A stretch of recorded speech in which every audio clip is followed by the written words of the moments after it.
मजहब ना पूछ मुझसे मेरे ये दोस्त, मजहब ना पूछ मुझसे मेरे ये दोस्त, मजहब पे एतबार ना करती हूँ।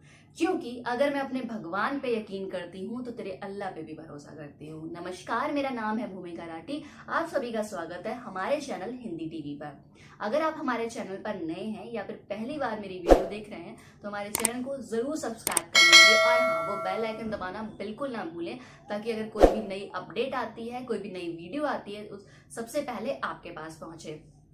और हमारे चैनल को सपोर्ट इसलिए भी कीजिए ताकि आपको नए नए विषय पर नई नई जानकारी मिले। और हाँ, वीडियो को लाइक करना बिल्कुल ना भूलें और कमेंट करना जरूर, और अपना कमेंट जरूर कीजिए और अपने फ्रेंड्स के साथ जरूर शेयर कीजिए। और आज की इस वीडियो में मैं चर्चा करने वाली हूँ भारत में बढ़ रही धार्मिक असहिष्णुता, यानी कि रिलीजियस इंटॉलरेंस बढ़ रहा है और धार्मिक विद्रोह बढ़ रहा है। उसके बारे में आज मैं आपके सामने खुलकर चर्चा करने वाली हूं, तो पूरी जानकारी के लिए इस वीडियो को लास्ट तक देखिएगा।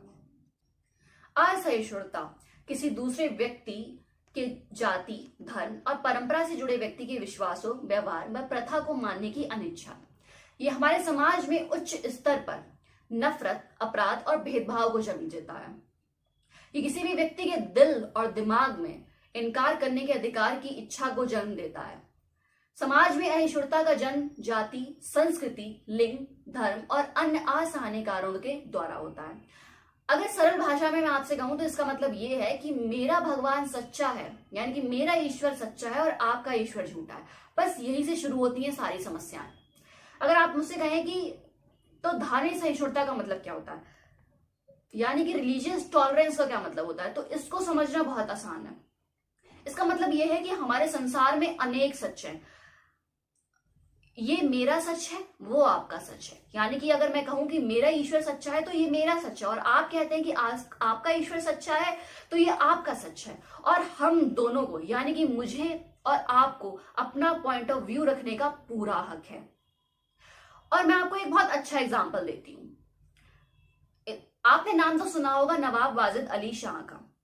बहुत नवाबी नवाब थे, लखनऊ के रहने वाले थे। 19वीं सेंचुरी की बात है और ये वो शिया मुस्लिम थे। और आपको जानकर हैरानी होगी कि वो भगवान कृष्ण की पूजा भी किया करते थे। उन्होंने बहुत अच्छे अच्छे भजन लिखे, उन्होंने बहुत से अच्छे नाटक लिखे और उन्होंने बहुत सारे नाटक में रोल्स भी किए, रोल प्ले भी किए। और इससे बड़ी एक हैरानी वाली बात तो ये है कि उन्होंने कई नाटकों में तो खुद राधा का रोल निभाया। और ये बस इतना ही नहीं है, उनका बहुत ज्यादा प्यार था हमारे कल्चर को, हमारे आर्ट से लेकर उनका बहुत प्यार था। जब ब्रिटिश इरा था तब हिंदुस्तानी म्यूजिक डिक्लाइन कर रहा था, हमारा जो म्यूजिक है वो खत्म होता जा रहा था। तब नवाब वाजिद अली शाह ने बहुत बड़े पैमाने पे, बहुत बड़े अमाउंट में पैसा लगाया था। म्यूजिशियंस पे पैसा लगाया था, उन्होंने डांसर्स पे पैसा लगाया था, उन्होंने आर्टिस्ट पे, सब पे पैसा लगाया था, ताकि जो हमारा हिंदुस्तानी म्यूजिक है वो फिर से जीवित हो पाए, फिर से रिवाइव हो पाए।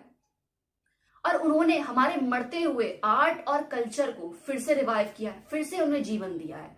और वो जो उन्होंने हिंदुस्तानी रागा जो फिर से रिवाइव किए ना, उसमें एक्चुअल में वहां पर सेलिब्रेट किया जा रहा था किसको? लॉर्ड शिवा को, यानी कि भगवान शिव को वहां पे सेलिब्रेट किया जाता, वहां भगवान कृष्ण को सेलिब्रेट किया जाता है। और यही सारी सच्चाई है हमारे देश की, ये ट्रू ब्यूटी। भारत जिसे धर्मों का संगम कहा जाता है, जहां पर अनेक धर्मों की संस्कृतियां पनपती और पुष्पित होती आई हैं।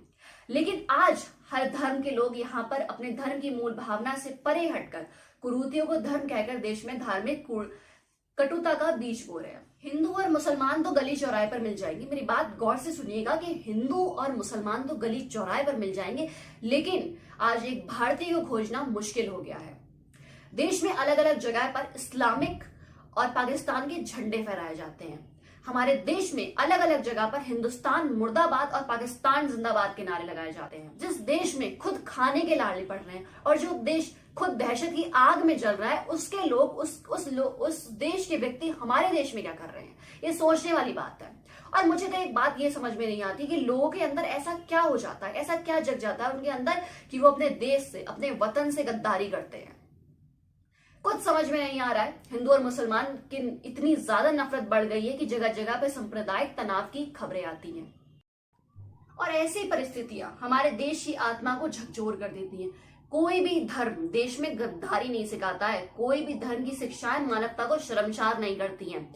लेकिन ये बात धर्म के ठेकेदारों को कौन समझाए? नफरत उगाई जा रही है, दहशत की फसलें काटी जा रही हैं। हर धर्म में एक से बढ़कर एक सांप्रदायिक तनाव पैदा करने वाले चेहरे हैं जो केवल जहर ही उगलते हैं।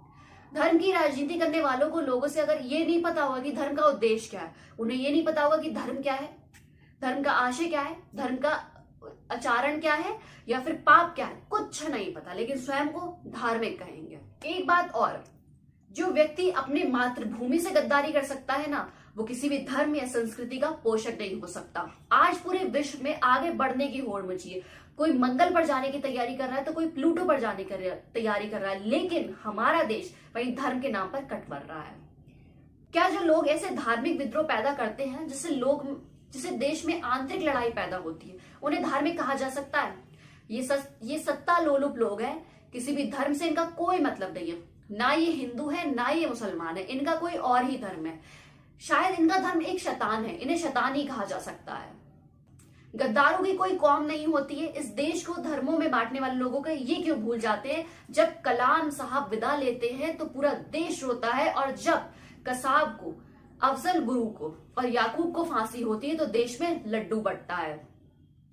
कोई भी इंसान वतन से गद्दारी करके महान नहीं बन सकता, काफिर जरूर बन सकता है। ऐसी हरकतों से न ईश्वर खुश हो सकता है और ना खुदा। आप हिंदू हो, आप मुसलमान हो या फिर आप ईसाई हो, लेकिन आप भारतीय होना बिल्कुल ना भूलें। इकबाल साहब ने बहुत अच्छी बात कही है, मजहब नहीं सिखाता आपस में बैर करना, मजहब नहीं सिखाता आपस में बैर करना। हिंदी है हम, वतन हिंदुस्तान है हमारा, हिंदी है हम, वतन हिंदुस्तान है हमारा।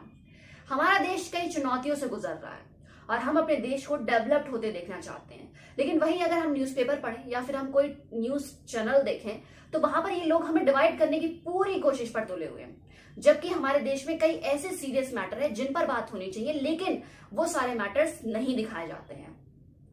हर सोसाइटी में टॉलरेंस और इनटॉलरेंस होता है, लेकिन मुझे एक ऑब्जेक्शन है इस पूरे विश्व से। मेरा ऑब्जेक्शन ये है कि हम एक दूसरे को टॉलरेट क्यों करें, हम एक साथ क्यों नहीं रह सकते हैं, जहां पर हम एक दूसरे की बात को सुने, एक दूसरे को बिना जज किए हुए उसको सम्मान देते हुए एक दूसरे की बात सुने, चाहे हम उस बात पर भरोसा करते हो या ना करते हो। क्या बनाने आए थे और क्या बना बैठे, क्या बनाने आए थे और क्या बना बैठे, कहीं मंदिर बना बैठे तो कहीं मस्जिद बना बैठे।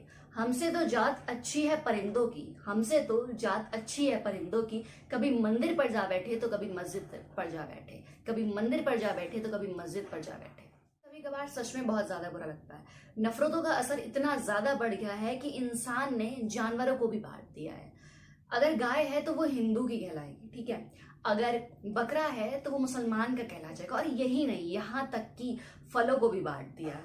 अगर नारियल है तो वो हिंदू का है, और अगर खजूर है तो वो मुसलमान का है। इतनी ज्यादा नफरत फैल चुकी है हिंदू और मुसलमान में।